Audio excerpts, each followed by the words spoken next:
Ration দুর্নীতির তদন্তে গিয়ে আক্রান্ত হয়েছিলেন ইডি আধিকারিকরা, মাথা ফেটেছিল তাদের।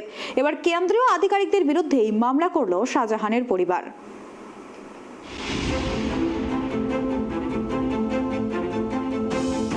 রেশন দুর্নীতির তদন্তে গিয়েছিলেন ইডি আধিকারিকরা। তল্লাশি চালাতে গিয়ে সরবেরিয়ায় আক্রান্ত হন কেন্দ্রীয় গোয়েন্দা সংস্থার আধিকারিকরা।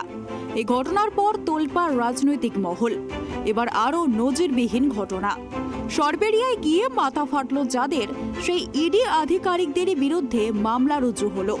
নিখোঁজ শেখ শাহজাহানের পরিবারের অভিযোগের ভিত্তিতে মামলা রুজু হয়েছে। তৃণমূল নেতার পরিবারের দাবি, ইডি আধিকারিকদের কাছে কোনো সার্চ ওয়ারেন্ট ছিল না, তারপরও তারা তালা ভেঙে ঘরে ঢুকেছেন। সেই অভিযোগের ওপর ভিত্তি করেই বসিরহাট জেলা পুলিশের পক্ষ থেকে মামলা রুজু করা হয়েছে। এর পাশাপাশি আরও দুটি এফআইআরও করা হয়েছে। তবে এই ঘটনার পর জেলা পুলিশের ভূমিকা নিয়ে উঠছে একাধিক প্রশ্ন।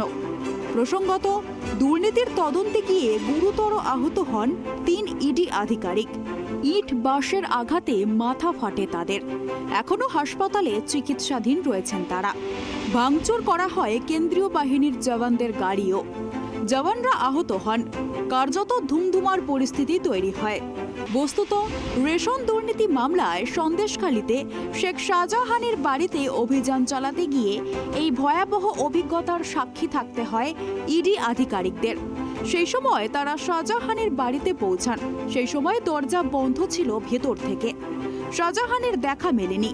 ইডি অফিসাররা ও সিআরপিএফ এর জওয়ানরা বেশ কিছুক্ষণ অপেক্ষা করছিলেন বাইরে, দরজা খোলার জন্য বলেছিলেন।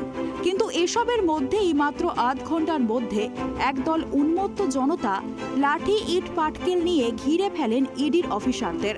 তদন্তে নেমে যে সরকারি আধিকারিকরা মার খেলেন, রক্তাক্ত হলেন, তাদের বিরুদ্ধেই মামলা হওয়ায় কার্যত প্রশ্নের মুখে স্থানীয় প্রশাসনের ভূমিকা।